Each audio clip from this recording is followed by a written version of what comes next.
Why not ask the perpetrator, bakit mo kasi ginawa yun? Tama.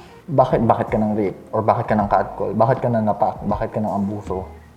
Diba? Why are we giving so much pressure to these people who are victims of abuse, of rape, of harassment? We're giving enough leeway for the perpetrators, the abusers, the rapists, the harassers, an excuse for them to get away with things.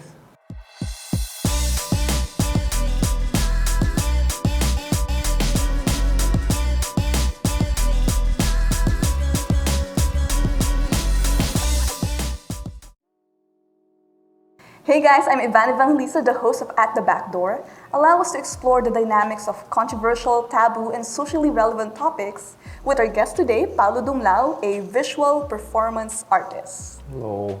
So today we'll talk about mental health and abusive relationships. So that is a very loaded topic. I'll just tell my experience first. I was manipulated and raped by my ex for 4 years. I'm sorry. Yeah. And for the longest time, I didn't associate the word rape to what happened kasi I thought it was impossible for a boyfriend or a husband to rape the partner. And I discovered the term Stockholm Syndrome, which is when you form an attachment sa abuser mo or pinagtatanggol mo yung abuser mo.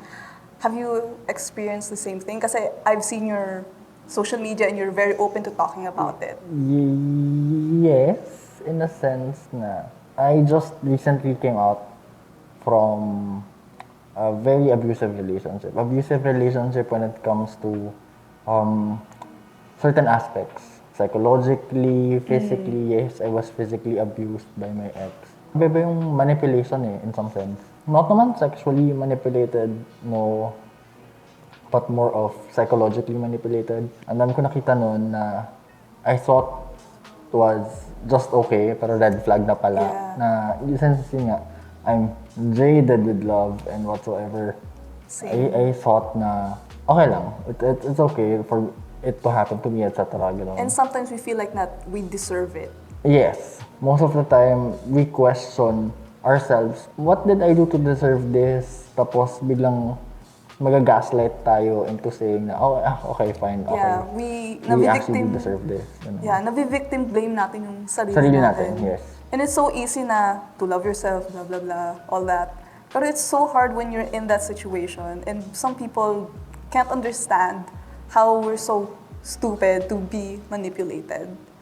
Actually, I don't want to say stupid kasi sobrang iba yung manifestation ng manipulation when you're in a relationship already.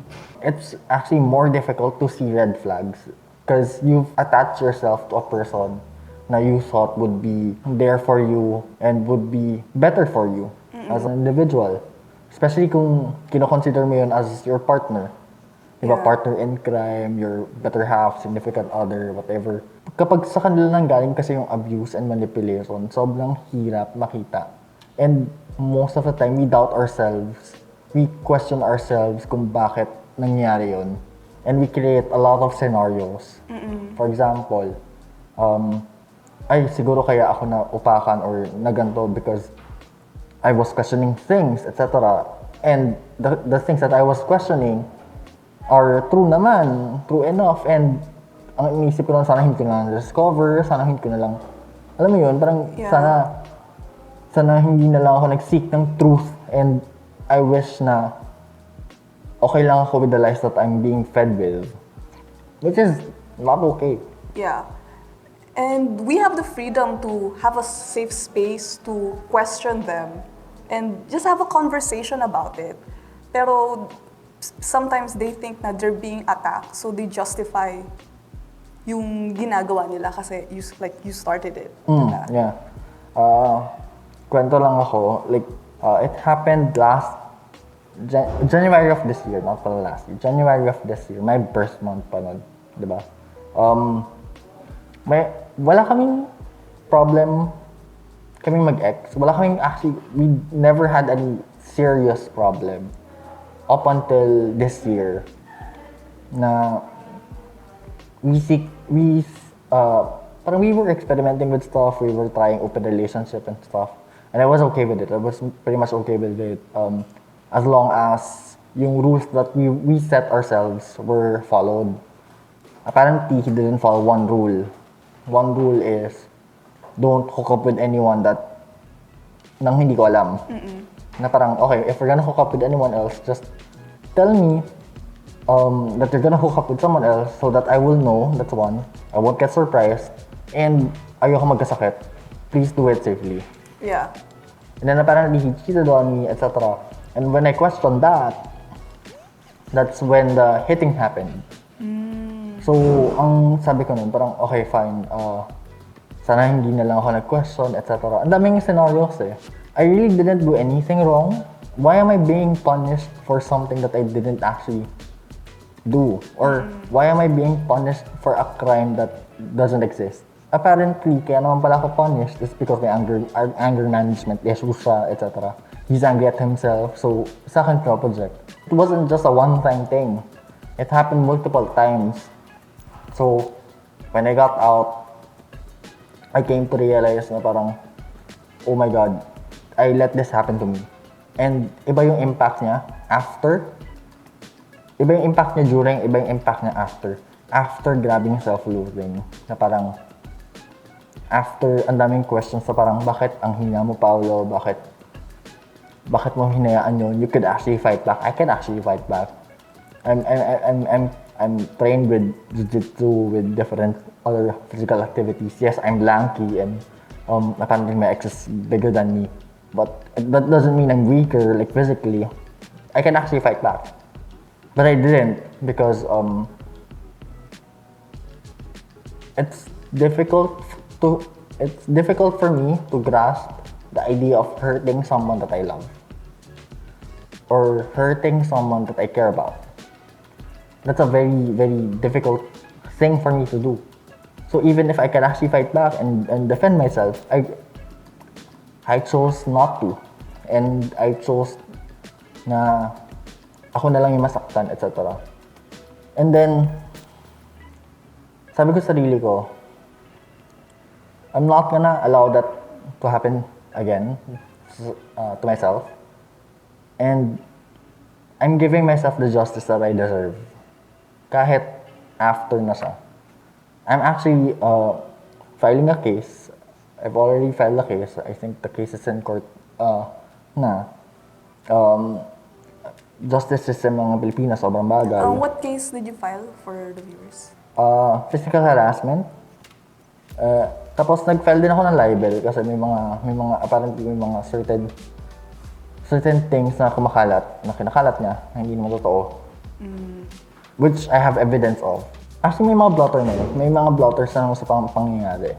Nagkakataon na small circle, he even hurt me in a public place. Which proved my point na, okay, this person needs help and this person is an abusive person. Nasa party kami tapos kakagatin ako, di ba? Parang, girl, aso ka. Sorry. Aso ka, girl. Charot lang. The justice system here sobrang bagal. Okay lang. For me, okay lang. I did not file a case to get revenge. It's not for revenge. It's actually to give myself justice and to give myself an apology or the apology that I deserve from myself. Kasi yun nga, I've let this happen. And, So you're taking control of the situation. And I don't mind if mabagal siya. Hindi ko naman goal is makulong siya eh. I just want to prove myself na kaya kong i-defend yung sarili ko. Even if I was hurt really badly. Yun. And hindi lang, marami pa eh. It affected my mental health as well, obviously. Piled up na siya ng trauma. May childhood trauma ako. When I was... Pero before we get to mental health, I just Go. want to talk about na I didn't fight nung I was being harassed because merong tayong fight, flight, freeze na states. And I was stuck in the freeze The state. free stage. Yeah. And kaya din ako, or kaya din yung mga taong victim blame kasi they don't understand that. So the first thing is you try to get help. Yung instinct mo is to try to get help. Pero if no one's helping you, you try to fight. Pero if you can't fight kasi you're trapped or you're psychologically manipulated na you can't fight, you'll try to get away. Pero if you can't get away, kasi nga you're trapped into that situation mentally or maybe physically then, you just stay in the state of freeze. Yeah. I know, I understand that situation. Sobra. Kasi I'm being catcalled by mga tambay or someone. And yung effect ng catcall is not, uy, uupakan kita or something, or uy, tatakbo ako sa'yo.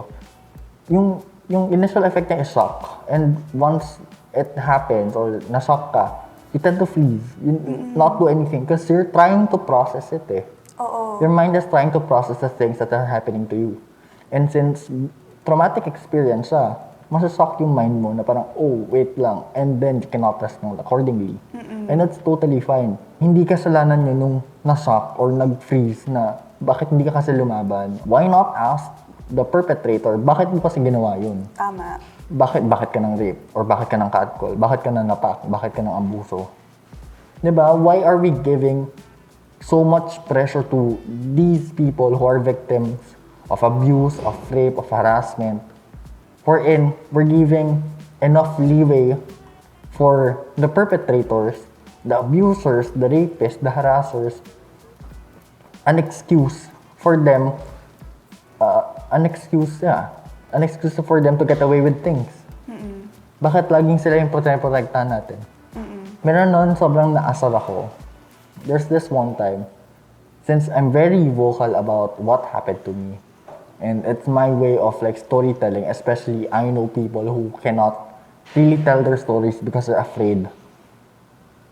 I remember one time, a friend of my abuser messaged me, Paolo, non-verbatim to Paolo, think about things.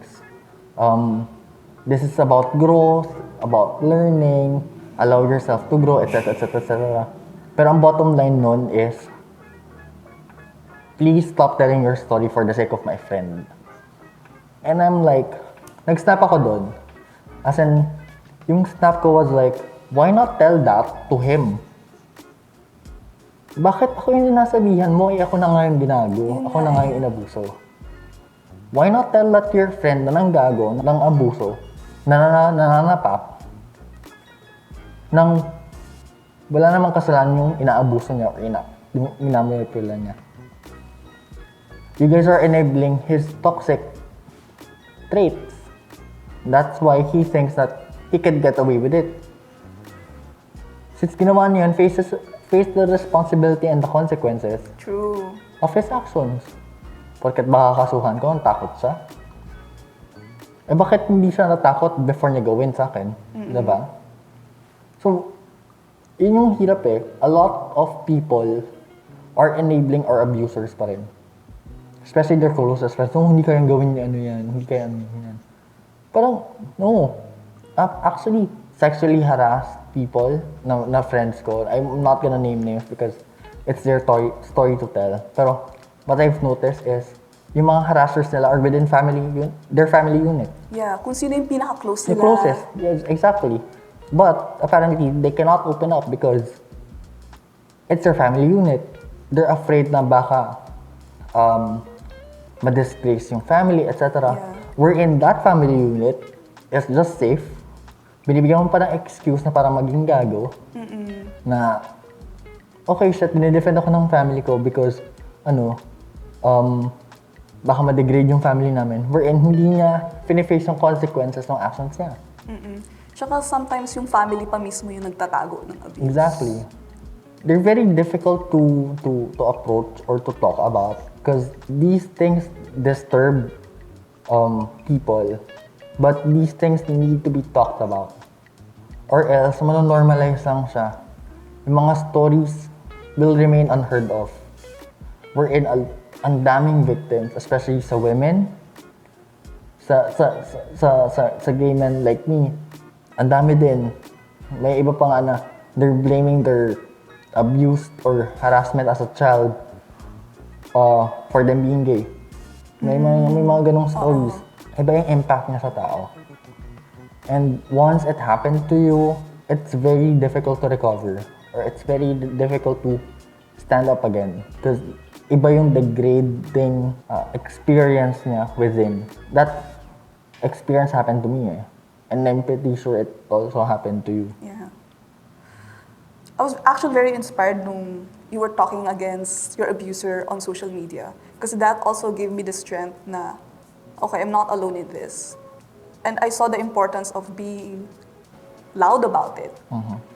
And these people, these abusers, they just get away with it. And ang dami nating naririnig the stories of victims, yung friend ko victim, blah, blah, blah. Ang daming victims, pero hindi natin iniisip, gaano ba kadami yung rapist? Wala doon yung focus natin na madami tayong kailangan na i-change na tao. Like these people, hindi naman iisa lang yung rapist nila eh. And it's so, para sa ibang tao, it's so hard to believe that a certain person would rape. Everyone is focused on the victims. Everyone is focused on romanticizing the victims of rape or the victims of abuse. And nawawala na yung focus on the perpetrators, on the abusers wherein, okay, ang kailangan mo actually kausapin, ang kailangan mong baguhin are these people. Ang kailangan mong baguhin yung mindset are these people na nang-aabuso, nang-rape, nang-haharas ng tao. Yeah, and yung akala ng mga tao, yung mga tao nang rape is just strangers. Pero statistics say na it's the person who's closest to you, yes. who you really trust, who you really love. Kaya nga mas nakaka-betray sa feeling yung tipo ng nangyari sa'yo and ginawa pa siya ng someone who's really close to you. Yeah, and it's very mind-fucking kasi kunwari, you formed a very safe and loving relationship at first, everything's going okay, tapos biglang nandun na yung abuse. It's so hard na, baka, alam mo, it's so easy to make excuses for that person kasi nga, may love bombing. And doon tayo na nagkaka-develop ng trust issues with other people. And after that, after what happened, it's really difficult for us to form connections, form bonds with other people because we always keep this whisper or this thought behind our heads or at the back of our heads na, shit, if I get this person as close as my perpetrator or my abuser or my rapist, baka ito ulit yung mangyari. So, nagiging defense mechanism natin is to build walls, and walls. Yeah. Ako, I build walls not because I don't trust people. It's because I can't trust myself sa sarili kong judgment. Kung mali yung judgment ko before, how can I assure myself, how can I trust myself na I am truly in a safe space? Kasi when I was being raped, hindi, okay lang ako. Like, boyfriend ko naman yun eh. It's fine. Pero, sumisigaw na pala yung body ko asking for help. Pero my mind is so delusional sa concept of love and relationship. And ayoko i-accuse yung tao na yun because I know what happens to victims. They get victim blamed. Kaya ang hirap din umalis sa situation. Sobra. And kudos to you na nakaalis ka sa situation. Kasi Ikaw din. sobrang, I mean, we cannot blame these people who would stick to that situation. Because for them, trapped na siya eh. It's something that you cannot get out of. And it's something na you'd rather adjust to it na lang. Yun yung ibang tao na parang, oh shit, abusive yung husband ko. But may mga anak kami. Alam mo yun, yung mga certain situations, this is why I really do advocate for divorce. This is one of the reasons why people need divorce. Diba? Ang daming underlying factors niya eh. And bottom line here, I guess, is why do we keep questioning the victim if the things were true or not? Why do we keep telling the victim to just grow and learn from it? This is a lesson learned. Oh, it happened for a reason. Oo, gusto mong upahan kita. Di ba? Naabuso ako for a reason. What the fuck? why not tell the perpetrators, these abusers, rapists, harassers, whatever you call them, to stop doing what they're doing, stop being a manipulative jerk. Yung excuse ng rapist ko is because when I called him out, doon niya lang daw na-realize na mali pala siya. And now he's changed and he has already faced his consequences. Pero, what consequences? You committed a crime. Oh my God, exactly. Sinabi rin sa akin yun. Diba? So parang, sabi sa kanya, I've forgiven myself, I'm facing the consequences. Like, girl, kino-call out ka lang kita, nagagalit ka sa akin. Paano naging facing the consequences yun? And This is, me calling you out is the consequence to it. People knowing is your consequence. And if you cannot face these things, then you're not really facing a consequence at all. You're just facing the consequences inside your head. Which is very small and very minute when it comes to these certain things, because these certain things are needed to be told para wala na mas ma-victim pa. At para wala ka na ma-victim pa. Kasi kung hindi ko to sasabihin sa ibang tao, what if ibang tao mo to gagawin? And gagawin mo na naman sa iba. Man-normalize lang siya. Okay, fine. Lesson learned. Ako yung ginipig, fine. But this will end with me. Yun na lang yung iniisip ko nun. And I don't know. I do believe in second chances. Like, giving the benefit of the doubt, they've learned, they've done this and that. Pero hindi lang naman siya in-snap eh. Oo. It's a pattern na eh. So, to get rid of that pattern, kailangan mo ng practice, kailangan mo ng certain amount of time. Hindi mo pwedeng sabihin, I'm a changed person just because of that. Like, that's bullshit. Tapos ang ginagawa din nilang excuse is they had a bad childhood, kaya yung trauma nila na project nila sa'yo. For me, because I am diagnosed with bipolar disorder.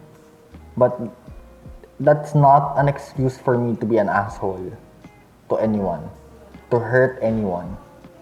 Yes, your mental health issues may explain things on why you're acting that way, but it's not an excuse why you act like an ass, or act like a jerk, or harm anyone in any way. Sorry, nasa-space out ako. It's because Okay. of my PTSD and yung memory ko, malabo na yung memory ko and yeah, nagbablank yung utak ko because I'm stuck in that freeze state. My body still thinks na it's not in a safe space, even if we are, and I trust you. So, ayun, what are the mental health effects that you've experienced after being in an abusive relationship? Well, na-amplify yung trauma ko, yung childhood trauma ko, or childhood traumas ko when I was a kid. Para ako nag-relive ng mga things na nangyari sa akin. Because actually I was diagnosed with bipolar disorder. I'm also diagnosed with clinical depression. I have mild ADHD. I have a PWD card inside my bag. You should get one if you are diagnosed. Meron siyang discount, by the way. Segway. Char! Yun. And I actually went to rehab 2017. February 1st? Hindi ko na alam na. February 1st, I went to rehab because of, not because of drugs, guys. Hindi po ako drug addict. Kahit payat siya. Kahit payat ako. Sure. It's because of suicide. I took my life 2017. I went in. I went out Feb 21? 24. Oh my God, nag-space out din ako. Feb 24 of 2017. So almost a month ako inside. And ang dami kong realizations after. Na parang, number one is, no one is a superhero. Parang lagi ko, I guess I was a sad boy back then. Ew, kadiri. Pero parang ganun yung thinking ko before na parang, oh my God, I need someone to save me from me. But apparently, no. No one can save you but yourself. Only if you allow yourself to be saved. Yes. And it's no one's responsibility to actually save you. It's your responsibility to save yourself and allowing yourself to be saved by yourself. I don't know if that made sense at all, but it does to me.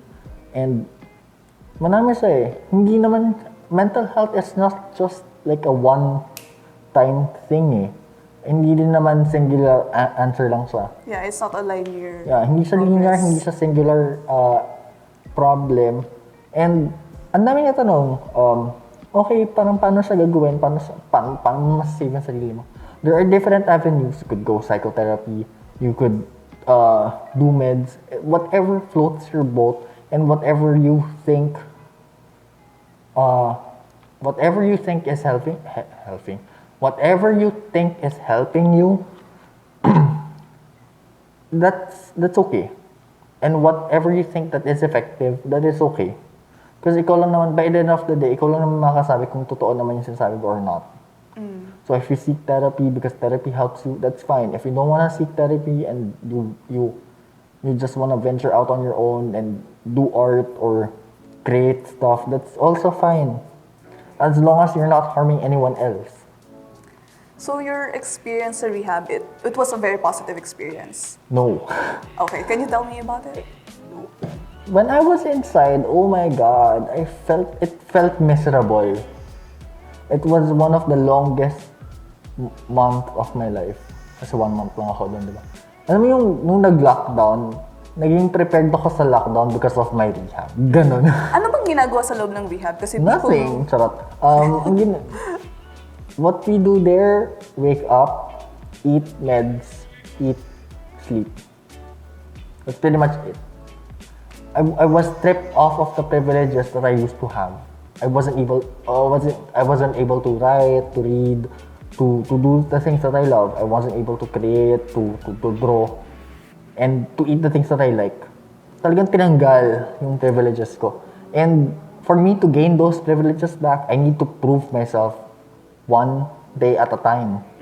Para sabihin ng psychiatrist ko, oh, pwede ka na magsulat, oh, pwede ka na magbasa, oh, pwede ka na mag-exercise, etc. Effective ba talaga yung ganung therapy? Like, taking away all your It depends on the hobbies? person eh. Kasi ako, lately ko na-realize, because of that miserable moment, later ko na-realize kapag labas ko na, oh, holy crap, I'm actually taking advantage of the stuff that I love. Of the littlest things that I do. Yung mga things I enjoy the most, I'm actually taking advantage of these things. And why am I taking advantage of these things? So, ang daming questions inside my head na would help me become a better person than who I was back then. And yun yung ano sa akin na even if, okay fine, even if miserable ako doon inside, that was just 1 month after I was a better person. For at least, I think, or at least for me. Pero for other people, if it doesn't really help them, then that's fine. Kasi iba-iba talaga eh. Iba-iba yung adjustment ng tao. This is why mental health is actually a very difficult topic to discuss. It's because it varies from one person to the other. Wala siyang singular answer or singular solution. So who is this for, yung rehab? People who are in a danger to themselves and other people? Yes, I do think rehab is people for people. A people for what the heck, pal? Ulit. Take 2. Rehab is for the people who are in the verge of harming themselves. Because yun talaga yung point, yun yung breaking down point mo na don't actually think of anything else but to harm yourself. And kahit magiging pangit yung experience mo, for me at least after, dun mo marirealize na parang, oh my God, this experience will ground you. Because it actually did for me. And if you're gonna ask if I wanna go back, heck no. No, as in, big N, big O. No, I don't wanna go back to rehab. Oh my God, who wants to go back to rehab? I don't know.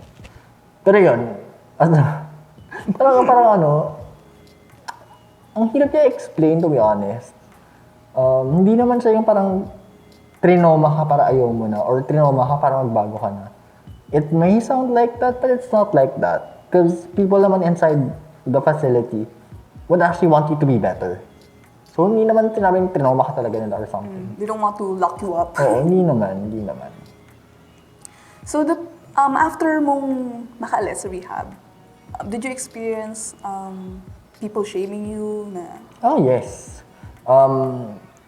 May mga friends ako who are actually talking behind my back.